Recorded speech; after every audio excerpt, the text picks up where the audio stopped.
Hello guys, welcome to my channel. পুনৰ এই নতুন ভিডিঅ'লৈ আপোনালোকক সকলোকে স্বাগতম জনাইছো। আশা কৰোঁ সকলো ভালেই আছে। আজি আপোনালোকৰ মাজলৈ লৈ আনিছো কেঁচাই বনোৱা তোৰা মাছৰ ৰেচিপি। এই মাছটো ফ্ৰাই নকৰিও বনাই খাব আহকচোন আমি কেনেদৰে বনাওঁ চাম। এয়া তোৰা মাছ, এয়া আদা নহৰু পেষ্ট, আলু, এয়া মই আলুবোৰ এনেদৰে কাটি লৈছোঁ। আপোনালোকে ইচ্ছা কৰিলে ডাঙৰকৈও কাটিব পাৰে।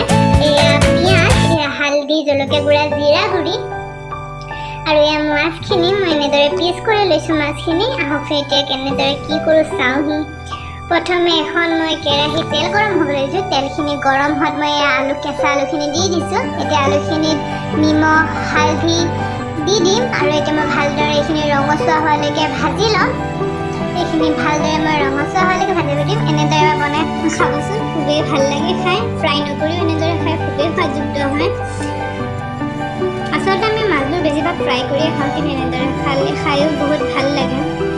কোনো কেঁচা গোন্ধ নাহে আৰু মাছখিনিও ধুনীয়াকৈ থাকে, ভাঙি নাযায়। এয়া মোৰ আলুখিনি ৰঙচুৱা হৈ গৈছে। এতিয়া মই আলুখিনি নমাই ল'লোঁ। এতিয়া সেই একেখন কেৰাহীত মই অলপ জোখমতে তেল দি দিছোঁ। তেল যিহেতু কমি গৈছিল, এতিয়া মই পিঁয়াজ আৰু কেঁচা জলকীয়া দি দিছোঁ। এইখিনি মই এতিয়া ভালদৰে লৰাই ল'ম। ভালদৰে মই লৰাই লৈছোঁ। এতিয়া এইখিনি মই আদা নহৰু পেষ্টখিনি দি দিছোঁ। এতিয়া মই এইখিনি কেঁচা গোন্ধ যোৱালৈকে মই ভালদৰে ভাজি ল'ম, যাতে আদা নহৰু কেঁচা গোন্ধটো নাথাকে। এয়া মোৰ আদা নহৰু প্ৰায় ভাজা হৈ আহিছে। এতিয়া মই ইয়াত মাছখিনি দি দিম। এয়া মই কেঁচা মাছখিনি দি দিছোঁ। এতিয়া মই এইখিনি কেঁচা মাছেই যেতিয়া মই ভালদৰে এইখিনি লৰাই ল'ম। এয়া মই ভালদৰে লৰাই লৈছোঁ পিঁয়াজখিনি আৰু আদা নহৰুখিনিৰ লগত মাছখিনি। এতিয়া ইয়াত মই মছলা দিম। ইয়াত মই জিৰা গুড়ি দিম। এয়া মই জিৰা গুড়ি দি দিছোঁ। 2 চামুচ জিৰা গুড়ি দিছোঁ আৰু মই ইয়াত 1 চামুচ আৰু আধা চামুচ হালধি দিছোঁ আৰু 2 চামুচ জলকীয়া গুড়ি আৰু 1 চামুচ নিমখ। এতিয়া মই এইখিনি ভালদৰে লৰাই ল'ম। এই মাছখিনি বেছি লৰাই থাকিব নালাগে, বেছি লৰাই থাকিলে ভাঙি যোৱাৰ চান্স থাকে। সেইকাৰণে আপোনালোকে গেছটো কমাই পেলাই মাছখিনি বেছি নহয়, যেতিয়া অলপ গম পায় যে মাছখিনি প্ৰায় ভাজা হৈ আহিছে তেতিয়া লৰাব। বেছি লৰাই নাথাকিব। ইয়াত মই 4-5 বাৰমানহে মাছখিনি লৰাইছোঁ, তাতকৈ মই বেছি লৰোৱা নাই, নহ'লে মাছখিনি ভাঙি যাব পাৰে। এতিয়া মই মাছখিনি ভালদৰে ফ্ৰাই কৰি ল'ম এনেকৈ মছলাখিনিৰ লগত, যাতে মাছৰ কেঁচা ভাৱটো নাথাকে। এয়া চাওক মোৰ মাছখিনি প্ৰায় সিজি আহিছে। এয়া মাছখিনি মোৰ ভালদৰে সিজি গৈছে। আপোনালোকে এইখিনি এনেদৰে ভাজি পেলাই ইয়াত পানী দি পেলাই অলপ লৰাই লৈ পেলাই ভালদৰে পানীখিনি উতলিব দি পেলাই এনেকৈও ৰাখিব পাৰে। এইখিনি এনেদৰেও খাই ভাল লাগে, কিন্তু মই ইয়াত আলুৰ ব্যৱহাৰ কৰিম। এয়া মই অলপ মাছখিনি সিজিবৰ বাবে পানী দি দিছোঁ। মই আৰু অলপমান পানী ব্যৱহাৰ কৰিছোঁ।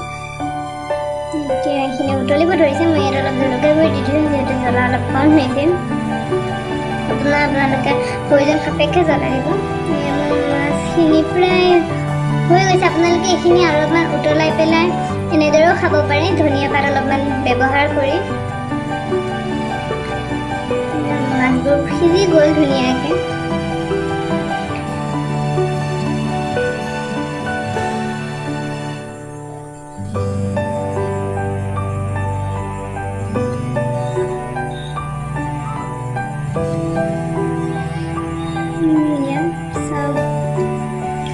এনেদৰেও ৰাখি থ'ব পাৰি এইখিনি। এতিয়া মই ইয়াত এইখিনিকে ফ্ৰাই কৰা আলুখিনি ব্যৱহাৰ কৰিছোঁ, যিহেতু এইখিনি ফ্ৰাই কৰা, সেইবাবে মই পানীখিনি আগত দিয়া নাছিলোঁ। এতিয়া মই এইখিনি মাছখিনিৰ লগত ভালদৰে মিলাই ল'ম আৰু অলপ সময় এনেদৰে ৰাখিম। পিছত মোৰ মাছৰ তৰকাৰী ৰেডি হৈ যাব। মই এইখিনি অলপমান এনেদৰে গেছত ল' ফ্লেমত ৰাখি থ'ম, যাতে আলুখিনি ভালদৰে মাছৰ জুইখিনি সোমাই যায়। হৈ গৈছে ধুনীয়াকৈ মোৰ এইখিনি চব্জিখিনি। চাওক মাছখিনি বহুত ধুনীয়াকৈ সিজি গৈছে আৰু মাছখিনি ভাঙি যোৱা নাই, ধুনীয়াকৈ হৈ আছে। মোৰ মাছৰ চব্জি ৰেডি হৈ গ'ল। এবাৰ খাই চাবচোন, খুবেই ভাল লাগে।